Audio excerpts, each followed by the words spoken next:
para mim, esse sou eu acho que podemos dizer, entre aspas, que a pós-modernidade começa com um aforisma de Nietzsche. Esse aforisma é chamado O Homem Louco e se encontra no livro H é a Ciência. Na verdade, não se tem muita certeza da definição do que é a pós-modernidade e quando ela começa. Alguns pensadores situam a pós-modernidade no final do século XIX, que é mais ou menos quando Nietzsche escreve, por exemplo. Outros situam ela já na Segunda Guerra Mundial, ao fim da Segunda Guerra Mundial. Alguns vão dizer que ela começa em maio de 68, na Grande Revolução Cultural. De acordo com Jean-François Lyotard, eu acho que é assim que pronuncia o nome dele, a ideia de pós-modernismo é a ideia de que as grandes verdades morreram, mas não qualquer verdade ou qualquer fato, como se tem se confundido. A ideia é de que as verdades absolutas, as verdades com V maiúsculo, as verdades eternas, imutáveis, transcendentes, que estão além do homem e que são verdades independente de qualquer coisa, de qualquer condição, essas verdades morreram. É também a ideia de que os grandes ideais morreram, os grandes ismos, né, os sonhos, o futurismo morre. A ideia de que existem leis da história que vai levar a gente inevitavelmente, paulatinamente, numa evolução, num progresso, até um futuro melhor, inevitavelmente melhor, uma escatologia. O marxismo, por exemplo, é uma delas. O marxismo é como se fosse o cristianismo, na verdade. Existe uma lei da história que age sobre a história e que leva ela para o melhor e termina numa escatologia, quando todas as tensões, todos os conflitos vão ser resolvidos. Essas verdades, essa esperança no futuro, é isso que morre na pós-modernidade. Para Lyotard, eu tendo a concordar com ele, a pós-modernidade tem mais a ver com uma questão de epistemologia, uma questão de teoria do conhecimento. Antes, na modernidade, até a modernidade, a gente tentava descobrir a grande verdade. Todo mundo tentava produzir uma verdade que fosse absoluta, certa, imutável, fiel a todas as situações e que não fosse relativa. Essa ideia morreu. O que é a pós-modernidade? A pós-modernidade é a ideia do que o que prova que uma prova é uma prova. O que prova que uma verdade é uma verdade acima de outras verdades. Mas aí é que entra a grande confusão. A ideia é que as grandes verdades absolutas, transcendentes, ideais que estão acima do homem, estão acima da história, morreram. Não quer dizer que não exista fato, não quer dizer que não exista bom senso. A ideia é que no plano filosófico, no plano epistemológico, não há uma verdade absoluta. Todas as verdades têm alguma coisa de verdade. Todos os pensamentos, todas as teorias têm alguma coisa de verdade. Salvo alguns erros de lógica, alguns erros factuais, alguns erros racionais, não existe verdade. Só que aí é que entra a grande confusão. Muita gente acha que pós-modernidade quer dizer que porque não existe verdade nenhuma, que o mais absurdo pode ser justificado. Isso não é pós-modernidade, isso é burrice. Uma ideia pode ter falhas lógicas, falhas de raciocínio, falhas factuais, mas quando se pensa em grandes pensadores e quando se pensa em humanas, não existe isso, não existe essas falhas lógicas, essas falhas rudes. É isso, é aí que entra a pós-modernidade, é aí que entra a ideia de que não existem verdades absolutas, todos estão com a razão e todos estão sem razão. Como disse Pascal, o contrário de uma grande verdade não é um erro ou uma mentira, mas possivelmente uma outra grande verdade. Nós não somos mais produtores de doutrinas pétreas, de verdades absolutas. Somos produtores de concepções, de pontos de vista, de paradigmas. Quando se sai da matemática, não há mais certeza absoluta. O máximo que podemos ter é as certezas biológicas, que já não são as certezas matemáticas. E quando se sai da biologia e vai para as humanas, que vai para a filosofia, que vai para a sociologia, vai para a antropologia, não existe mais certezas, não existem mais leis absolutas. É essa a ideia. Somos produtores de possibilidades mais ou menos possíveis, ou de probabilidades mais ou menos prováveis. Não falamos mais em verdade com V maiúsculo, falamos em probabilidade. Tudo que a gente produziu até então, imaginando que era um conhecimento definitivo e absoluto, na verdade são narrativas, são descrições do fato. Mas o fato em si nos escapa. O máximo que podemos fazer é nos aproximar dele, é chegar ao fato por aproximação. A pós-modernidade é a desconstrução dos mitos universais. E aí entra um erro que eu vejo muito. Muita gente achando que pós-modernidade é a negação da ciência. Mas na verdade a ciência não tem pretensão de ser uma verdade universal. Esse é um erro ou da pessoa que está criticando a ciência ou da pessoa que está defendendo a ciência como uma verdade universal. O que é a ciência? A ciência é um modelo teórico para explicar fatos da realidade. A ciência não tem nenhuma pretensão de dizer a verdade absoluta. A ciência é baseada no ceticismo. Ela recolhe os fatos, observa os fatos e tira as melhores conclusões desses fatos de acordo com o método científico, que é tido como a melhor maneira de nos aproximarmos da realidade. Mas a ciência não tem a intenção, não tem a pretensão de determinar verdades pétreas e absolutas. A ciência, nesse sentido específico, é pós-moderna também. Então você que está criticando o outro de pós-moderno, porque ele está criticando a ciência, na verdade você é pós-moderno também. A ciência recente, a ciência contemporânea, não tem essa pretensão que a pós-modernidade nega. Então não há conflito entre ciência e pós-modernidade. Outro pensador que pensou muito sobre a pós-modernidade é Bauman, eu acho que é assim que se pronuncia.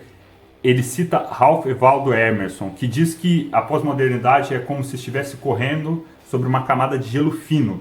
E a gente tem que continuar correndo, porque se a gente parar, o gelo quebra e a gente afunda. É esse o sentimento. Outra característica da pós-modernidade, uma vez que nada é definitivo e nada é absoluto, é a mistura. Pós-modernidade é mistura. Não existe mais um estilo que é melhor do que o outro. Não existe mais uma verdade que é melhor do que outra. Existe a mistura de tudo, existe o confrontamento de tudo. E, portanto, na minha concepção, também o eterno debate de tudo, a eterna crítica, a eterna análise, a eterna aproximação dos fatos comparando versões, porque agora o que nós temos é apenas versões da verdade. O que quer dizer essa analogia de estar no gelo? É uma característica muito comum da pós-modernidade. A ideia de que não temos mais certezas, não temos mais um norte absoluto e certo que nos guia como o Deus das religiões. Parabéns, filho da puta. Como o Deus das religiões, por exemplo. Nós estamos perdidos, não sabemos para onde ir, mas tudo é muito rápido, a gente não pode parar, para pensar, a gente tem que seguir em frente, mesmo sem um norte absoluto e fiel, que a gente possa ter fé nele e seguir em frente. Para entender a pós-modernidade, a gente tem que entender o que é a modernidade. A modernidade tinha a ideia de que o homem era um homem faber, de acordo com a concepção de Michel Maffezoli. Michel Maffezoli se concentra mais no comportamento. Como é o comportamento do homem pós-moderno? Na modernidade, a gente tinha a ideia de um homem industrial, o homem que produzia, o homem que caminhava para um futuro que era certamente melhor do que seria o passado. Esse homem deveria produzir, esse homem tinha um dever para com a história, para fazer a história melhor, que viria certamente, por descaminhos talvez, mas ela viria. Tinha essa certeza, a certeza de um mundo melhor, a certeza da revolução. Nietzsche e Freud, porque na verdade Freud basicamente não tem nada de original em Freud, ele repete Nietzsche. Dizem que já começam a atacar essa ideia quando Nietzsche diz, por exemplo, que eu não penso. Algo pensa em mim. Não somos donos de nós mesmos. De acordo com Nietzsche, o que pensa em nós é a nossa vontade. Já a modernidade tinha uma certeza absoluta na razão, na racionalidade, que a ciência construiria um mundo melhor, construiria um mundo sem conflitos, um mundo sem classes sociais, um mundo sem dor, sem sofrimento. Essa certeza se perde na pós-modernidade. Todos os planos, todos os ismos, todas as grandes utopias para tornar o mundo melhor e definitivamente melhor, fracassaram.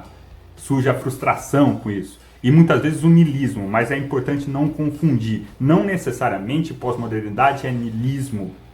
O niilismo pode ser uma consequência da pós-modernidade. A pós-modernidade é um contexto que permite o aparecimento do niilismo, mas não necessariamente é o niilismo. E aí já teríamos de entrar na teoria de Nietzsche sobre vontade de potência e sobre o super-homem, mas essa não é a intenção do vídeo, então vamos deixar para a próxima esses conceitos. E aí eu gostaria de discutir um erro muito importante que eu tenho visto nos debates. Ser uma verdade relativa não quer dizer ser uma verdade infundada, muito menos uma loucura. Verdades absolutas, como as verdades da religião, os dogmas religiosos, por exemplo, podem ser infundados. E verdades relativas, como a evolução, a teoria da evolução enquanto modelo explicativo, não o fato da revolução, podem ser muito bem fundamentadas. Essa é uma diferença importante. Então é isso que eu quero dizer. Não diga que a pessoa que está dizendo que a evolução não é verdade, porque isso não é verdade, que conta a experiência, não sei o que, isso é pós-modernidade. Não é isso. A destruição das verdades absolutas não quer dizer a destruição da análise, a destruição do critério, que esse é outro problema que tem. Eu vejo muita gente que é ateu, que nega, que se diz cientificista, positivista, que nega a religião, pensando no fundo como um religioso. Qual é o pensamento religioso que ele mantém? A ideia de que se não há um critério absoluto, não há critérios. Ou seja, ou é critério absoluto, ou é verdade absoluta, ou é dogma, ou é nada, ou é loucura, ou é um absurdo. Não é verdade isso. O fato de não ter um critério absoluto não faz que não se tenha critérios para analisar as coisas. Ao contrário, faz com que se tenha muitos critérios para se comparar. Por exemplo, se você não tem uma verdade, uma moral absoluta, não quer dizer que não exista moral. Você pode usar a moral contratualista, você pode usar a moral consequencialista, você pode usar a moral intencionalista, você pode usar várias coisas para argumentar. E você pode discutir isso de várias formas. Você pode dizer, eu acho que você está vendo isso muito de uma forma consequencialista. Eu acho que a intenção nesse caso é importante também para analisar. Entendam isso. O fato de não existir verdade absoluta não quer dizer que não exista verdade. E o fato de que não existe mais a verdade absoluta não quer dizer que todas as verdades são loucas. Pelo contrário, como eu já disse, verdades tidas como absoluta na história, como a verdade religiosa, por exemplo, não tem fundamentação nenhuma. E os modelos científicos para explicar a realidade são muito bem fundamentados, mesmo sem ter a pretensão de ser verdade absoluta. Podemos tomar Stephen Hawking, por exemplo. Ele é positivista. Ele se diz, por exemplo, que nem no livro dele, O Universo numa Casca de Nós.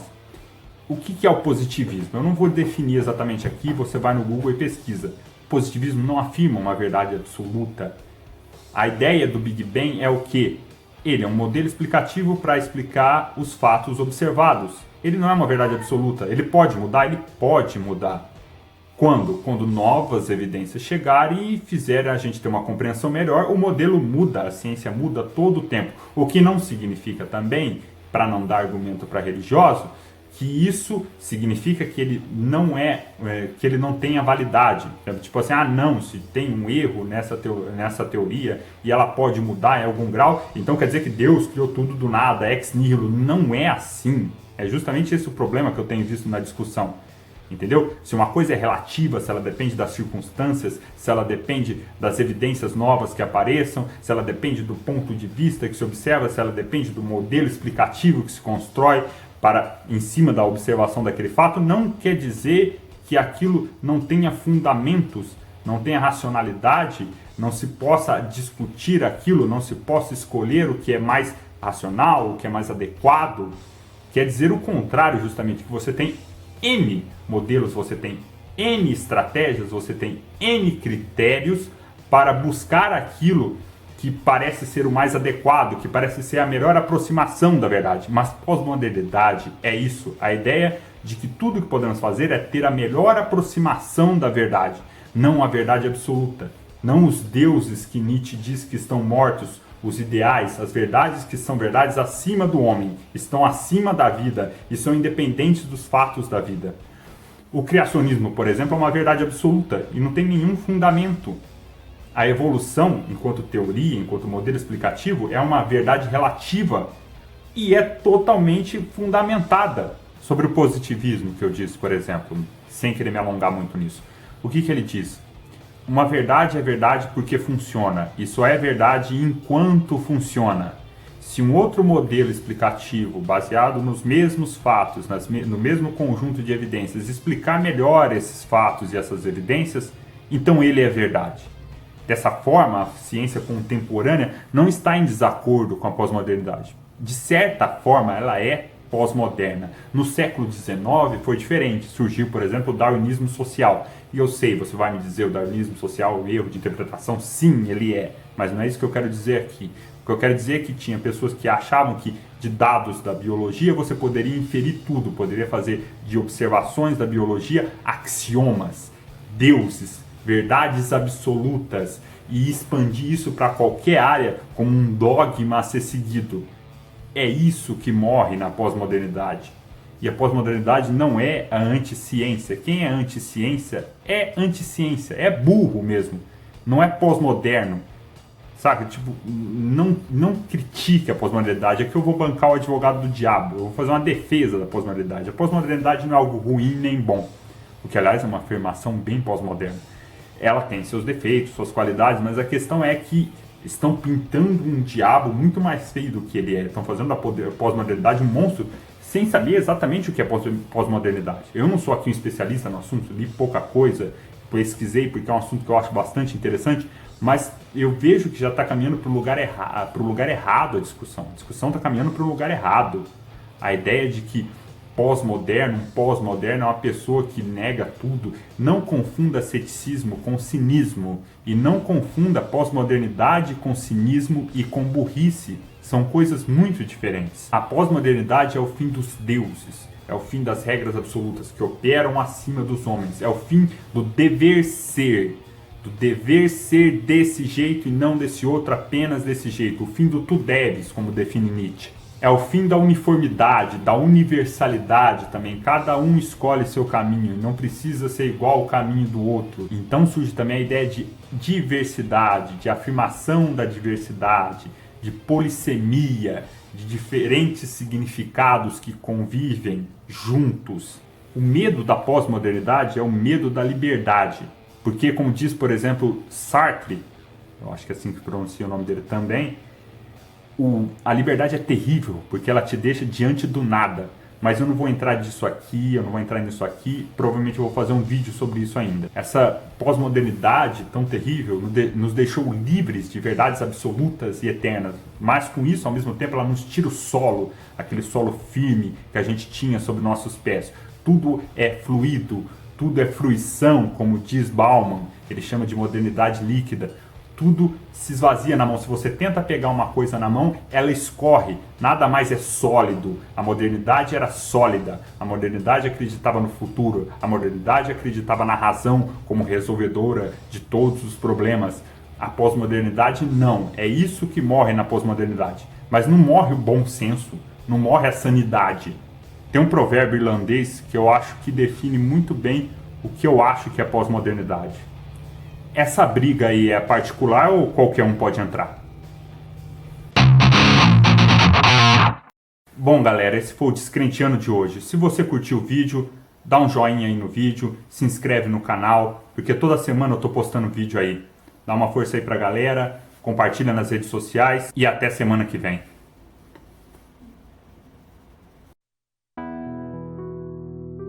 Não ouviram falar daquele homem louco que em plena manhã acendeu uma lanterna e correu ao mercado e pôs-se a gritar incessantemente: "Procuro Deus! Procuro Deus!" "Para onde foi Deus?" gritou ele. "Já lhe direi. Nós o matamos. Vocês e eu. Somos todos seus assassinos. Mas como fizemos isso?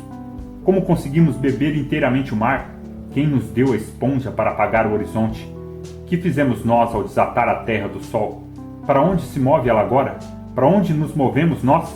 Para longe de todos os sóis? Não caímos continuamente? Para trás, para os lados, para frente, em todas as direções? Existem ainda em cima e embaixo? Não vagamos como que através de um nada infinito? Não sentimos na pele o sopro do vácuo? Não se tornou ele mais frio? Não anoitece eternamente?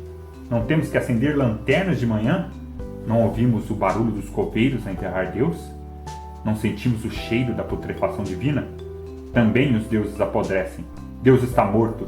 Deus continua morto. E nós o matamos. Conta-se também que no mesmo dia o homem louco irrompeu em várias igrejas. Em cada uma entoou o seu requiem aeternam Deu. Levado para fora interrogado, limitava-se a responder: o que são ainda essas igrejas, senão os mausoléus e túmulos de Deus?